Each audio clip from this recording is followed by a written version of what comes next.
Have you ever questioned what's real? The way raindrops fall, the way they splash on the ground, creating ripples that seem to dance in the puddles, each drop a tiny universe of its own, reflecting the world around it. The warmth of the sun, how it gently kisses your skin, making you feel alive. The way it breaks through the clouds, casting a golden hue over everything it touches, filling you with a sense of peace and wonder. The faces of loved ones, their smiles, their laughter, the way their eyes light up when they see you. These moments, so vivid, so real, they form the fabric of our existence. They all feel so real, don't they? But what if they weren't? What if these experiences, these sensations, were nothing more than illusions? But what if they weren't? What if the raindrops fell upwards, defying gravity, and the sun's warmth was just a programmed response? What if the faces of our loved ones were mere digital constructs? What if our reality, everything we know, is just a sophisticated computer program? This isn't science fiction. This is the terrifying possibility of the simulation theory. This is the terrifying possibility of the simulation theory. It suggests that we're living inside a giant computer simulation created by beings far more advanced than us. Think about it. Every moment, every memory, every sensation could be artificially generated. It suggests that we're living inside a giant computer simulation created by beings far more advanced than us. Think about it. Our entire existence meticulously crafted by entities we can't even comprehend. They control every aspect of our lives, from the smallest detail to the grandest event. Our brains interpret electrical impulses as reality. Every sight, sound, touch, taste, and smell is just an electrical signal processed by our brain. But what if those signals are not coming from the world around us? What if those impulses are coming from a computer, not our senses? What if every experience we've ever had was fed to us by a machine? The very fabric of our reality could be nothing more than lines of code. We could be digital puppets, controlled by invisible strings of code. Every action, every thought, every emotion, pre-programmed by an unseen hand. The idea is both fascinating and terrifying. It challenges everything we know about existence, about what it means to be human.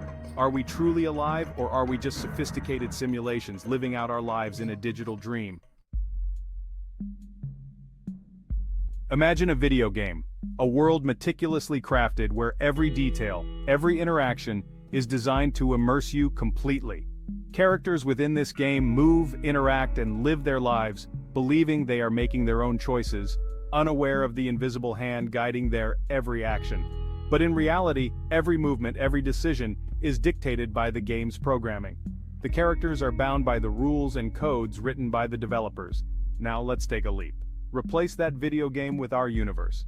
Imagine that our world operates on a similar principle. This is the essence of the simulation theory. It suggests that our universe, our very existence, is not as organic as we perceive it to be. Instead, it operates on a set of rules and codes, much like a video game. Our reality, the tangible world we experience, is merely information processed by a supercomputer beyond our comprehension.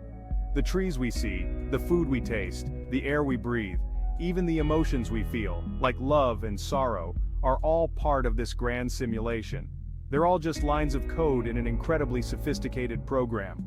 Every aspect of our lives, from the mundane to the extraordinary, is predetermined by this code.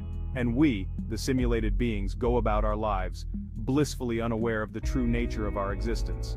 We believe in our autonomy, our free will, but in reality, we are part of a grand design, a cosmic game where the rules are set, and we are merely players. Philosophers and scientists have long pondered the nature of reality. Are we truly free, or are we bound by unseen forces? The simulation theory adds a new dimension to this age-old question. It posits that advanced civilizations, far beyond our current technological capabilities, could create simulations so intricate that the beings within them would never realize their true nature. As we continue our quest for understanding, we must grapple with the possibility that our reality is not what it seems. The matrix in our minds challenges us to look beyond the surface, to question the very fabric of our existence. The implications are profound.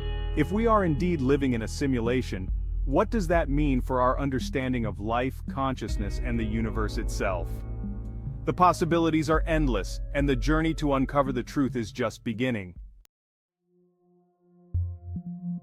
If we're living in a simulation, who are the players? advanced beings perhaps from another dimension, using our universe as their entertainment. Imagine them observing our lives, manipulating events for their amusement. Wars, natural disasters, even the stock market, all part of their game. They could be watching us right now, studying our reactions, laughing at our struggles. The thought is unsettling, to say the least. We're reduced to characters in their cosmic plaything, our lives devoid of true meaning. What if they get bored with the game? What if they decide to hit the reset button? The consequences would be unimaginable. Our entire universe, everything we've ever known, wiped clean with a single keystroke. No warning, no second chance. Just instant, absolute oblivion. This is the terrifying power that the creator of our simulation possesses. The power of life and death over billions of simulated souls. People disappear into pixels, buildings dissolve into static. The very fabric of our reality tears apart at the seams.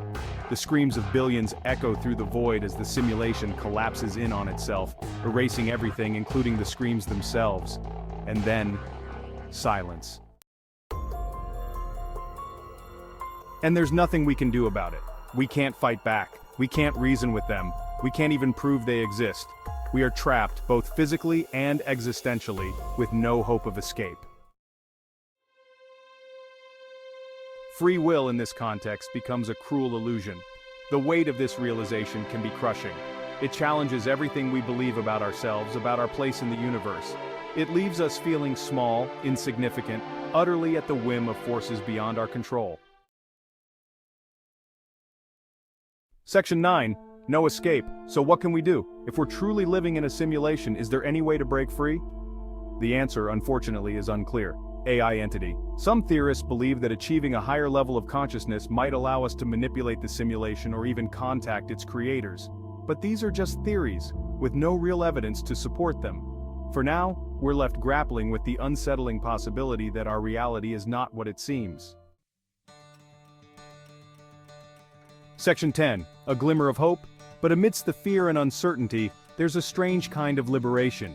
In the darkest of times, when everything seems lost, a small glimmer of hope can shine the brightest. It's in these moments of despair that we often find our true strength, our true selves. If nothing truly matters, if it's all just a simulation, then maybe we're free to live our lives to the fullest. Imagine the possibilities if we let go of our fears and doubts.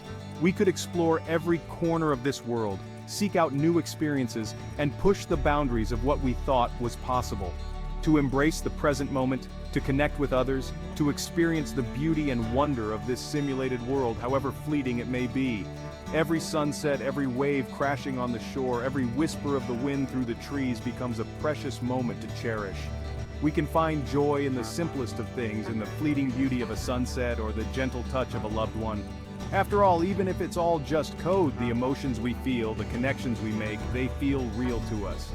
These moments of connection, of shared experiences, are what give our lives meaning. They remind us that we are not alone, that we are part of something greater than ourselves. And maybe, just maybe, that's all that matters. In the end, it's not about the grand gestures or the monumental achievements. It's about the small moments of joy, the fleeting glimmers of hope, and the connections we make along the way. These are the things that make life worth living, even in a world that may be nothing more than a simulation. So let's hold on to that glimmer of hope, no matter how small it may be. Let's cherish the moments of beauty and connection, and find strength in the knowledge that we are not alone. Because in the end, it's these moments that define us, that give our lives meaning, and that make this simulated world a place worth exploring. Section 11. What if? So, the next time you look up at the stars, or feel the grass beneath your feet, ask yourself, is this real? Or is it all just a sophisticated illusion, a carefully constructed lie? The answer may be more terrifying than you think.